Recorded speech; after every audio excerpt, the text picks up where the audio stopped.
Então, meus irmãos, minhas irmãs, nós estamos diante de uma catequese tão bonita para nós, para a nossa vida cristã, para os nossos dias, para a nossa atualidade.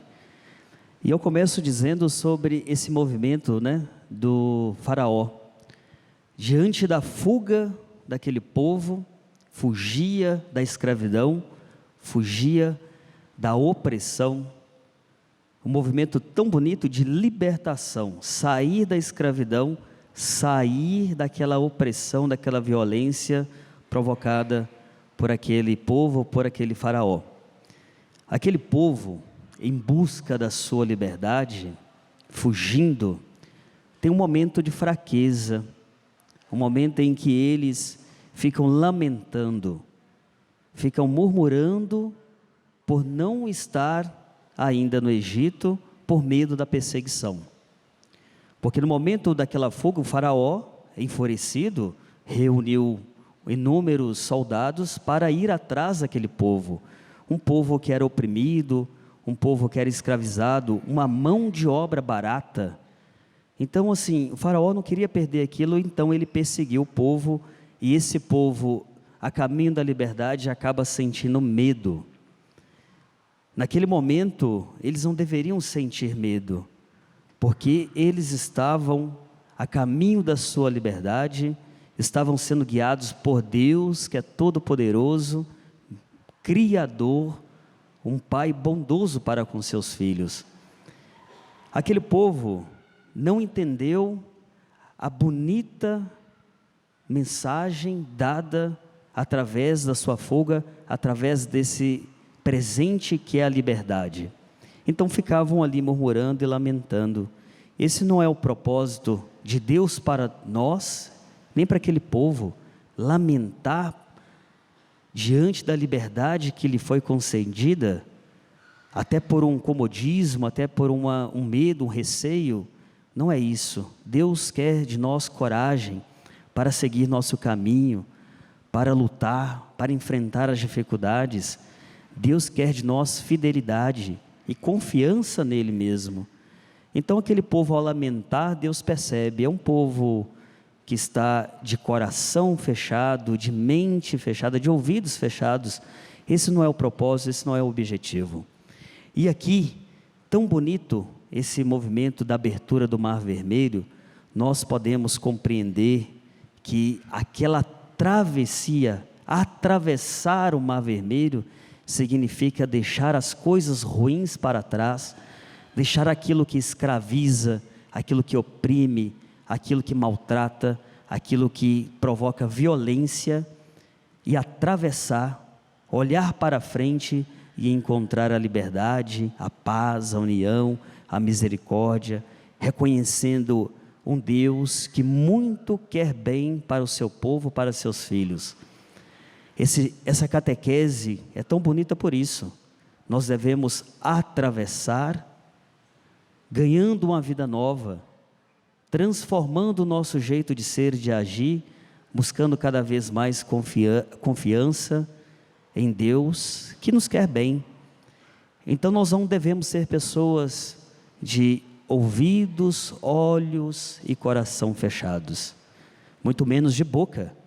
A boca para proclamar a palavra de Deus, proclamar que devemos caminhar, devemos ir para frente, devemos buscar coisas novas em nosso Senhor, abandonar tudo aquilo que nos prende, tudo aquilo que não deixa a gente ser homens e mulheres renovados, cristãos enriquecidos do Espírito Santo e desse amor tão misericordioso e bondoso que é de Deus. Na nossa vida hoje em dia, nós podemos nos perguntar o que nós precisamos fazer, o que nós precisamos mudar para atravessar esse Mar Vermelho, abandonando aquelas coisas ruins, aquilo que não presta, aquilo que não nos agrega em nada, para seguir verdadeiramente Deus, servir a Deus e não a um faraó, que buscava coisas grandiosas, obras monumentais, mas não buscava a obra da caridade, a obra do amor, do respeito, não buscava a obra do diálogo, não buscava a obra que olhava com mais atenção e acolhida para o pequenino que sofria. Então o faraó, na busca pelo poder, ele usa da violência, da opressão, da escravidão. Deus é poderoso, mas o seu poder é diferente. Às vezes tão diferente que nós, seres humanos, não conseguimos compreender perfeitamente.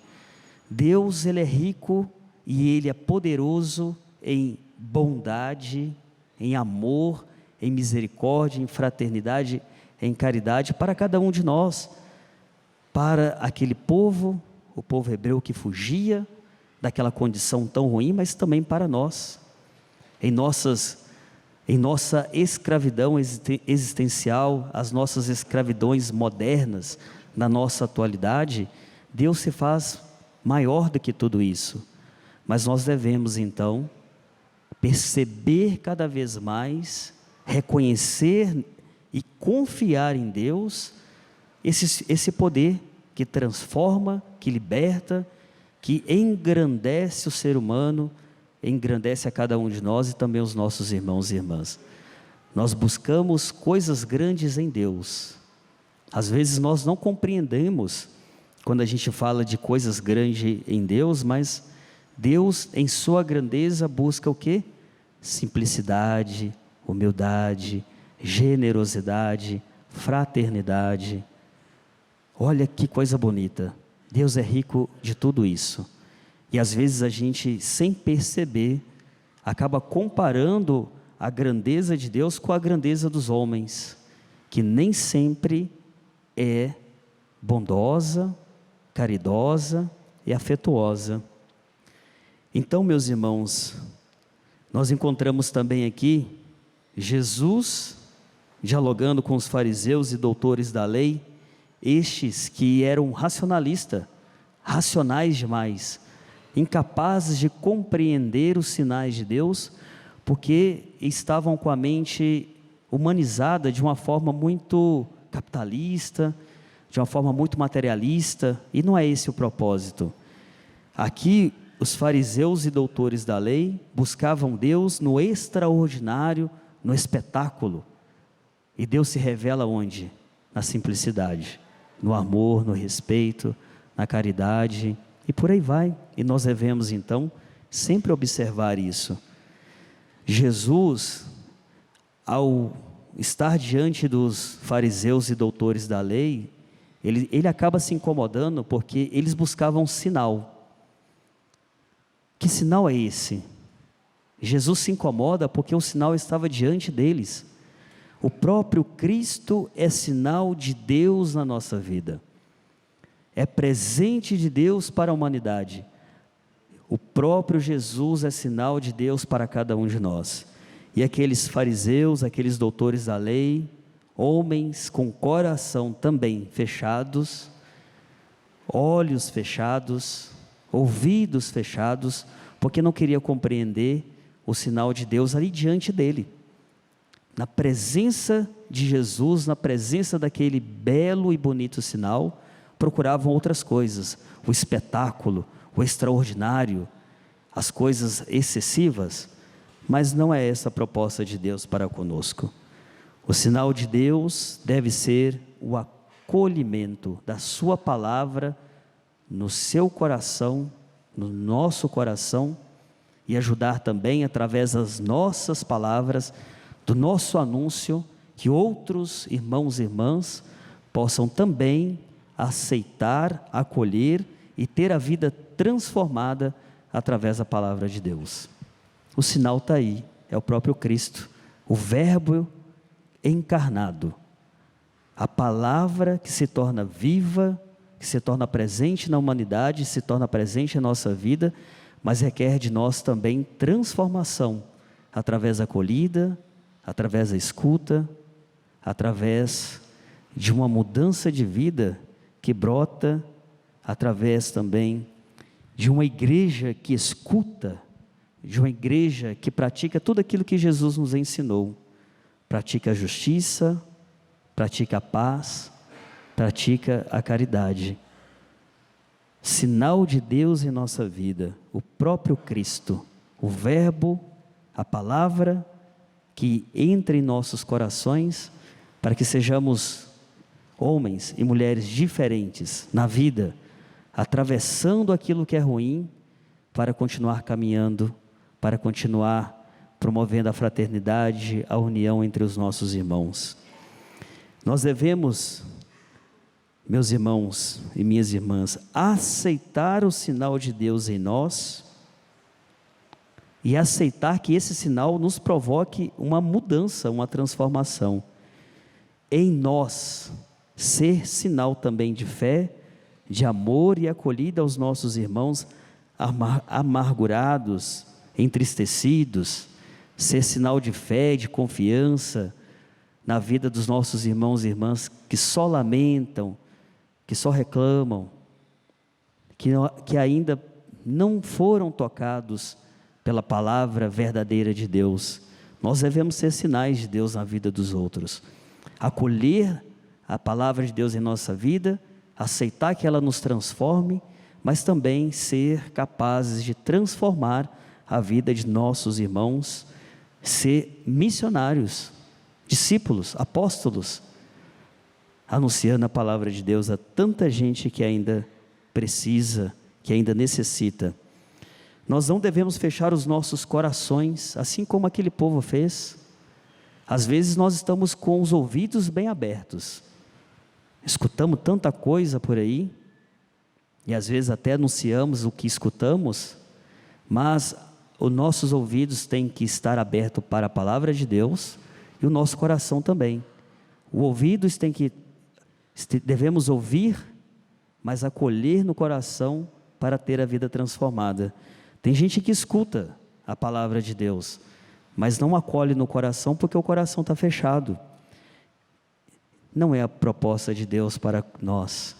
Nós devemos ser homens e mulheres que acolhem a palavra de Deus, para que assim possamos estar próximos dEle, caminhar com Ele, e claro, quando a gente se propõe a caminhar com Deus, a gente tem que se afastar de outras coisas, afastar daquilo que nos distancia do próprio Deus que nos cria. Então, na nossa vida, sempre avaliar o que nós precisamos fazer para seguir mais fielmente Deus. Eu preciso afastar de quê? Eu preciso abandonar o quê? Para que eu possa ter liberdade ao caminhar, ao seguir em frente, ao avançar. Então a palavra de Deus, meus irmãos, ela deve nos ajudar a caminhar, jamais retroceder, jamais viver no passado, lamentando, murmurando. Não é essa a mensagem que Deus deixa para nós. A palavra de Deus tem que nos ajudar a libertar de todas essas coisas para continuar caminhando, ser gratos por tudo que Ele faz em nossa vida, não lamentar, mas agradecer o dom da vida, agradecer pelo irmão que Ele coloca em nosso caminho, agradecer pelas coisas boas. E às vezes essas coisas boas estão diante de nós, mas a gente, infelizmente, cegos, não consegue observar os sinais de Deus em nossa vida. Por fim, nós devemos aprender de Maria, nossa mãe. Maria foi aquela que disse assim: faça-se em mim segundo a tua palavra. Então, olhar para Nossa Senhora e observar que ela teve essa coragem de se colocar a serviço de Deus, de aceitar, de acolher a palavra, aceitar o Verbo se fazendo carne, para libertar todos os nossos irmãos e irmãs da escravidão do pecado e de tantas outras coisas ruins. Sejamos como Maria, corajosos, fiéis, confiantes, caminhando, estando do lado de Deus, aceitando os seus ensinamentos e anunciando a pessoa de Cristo, porque ela disse: faça-se em mim segundo a tua palavra, que nós possamos também seguir esse exemplo. Vamos então, por fim, repetir: faça-se em mim segundo a tua palavra, faça-se em mim. Meus irmãos e minhas irmãs, louvado seja nosso Senhor Jesus Cristo.